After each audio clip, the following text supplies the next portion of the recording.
Pinimiga ba yaton? Sumasabay pa ang internet, nagloloko, pambihira.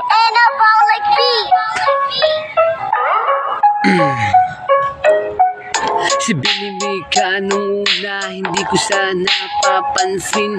Sasabihin ko sa iyo upang maintindihan nyo rin. Nagsimula ito noong buwan ng July at kailangan ng isang patunay. Hinawaan ko na ang ICP, doon ko lang pala matutuklasan at ito'y aking nalaman. Meron palang isang grupo na sikat at patuloy na ito yung maangat. Tinawag silang Bini, 8 kababaihan. Dapat nyo rin ito na malaman. Dito na rin nagsimula na makilala sila nang dahil sa kanilang pagsasayaw at pagkanta. Doon na naghiyawan ng mga tagahanga nila. Lalo na nung napansin ko si Binimiga, malupit kumanta at sumayaw. Aba, ang buong paligid ay nag-iingay na nang dahil sa mga tagahanga nila. Ngiti pa lang ni Binimiga ay panalo na, ang iba ay kinikilig pa. Sino ba namang hindi kikiligin kay Binimiga? Tumitig yung miti at magsasalita na sana.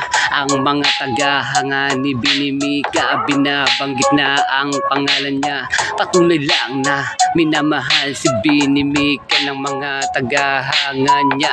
At kaya siya hindi humihinto kahit ikaw pang hindi magamit ang preno. Kasi marami pa siyang gagawin at ito'y inyo rin na maaabangan nyo rin si Binimiga. Isa siyang malupit na dalaga kapag siya ay kumakanta. Mga tagahanga niya ay sumasabay sa kanya.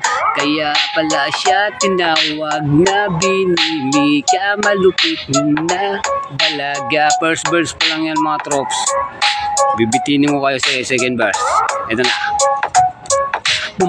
Heto na, sasabihin ko na.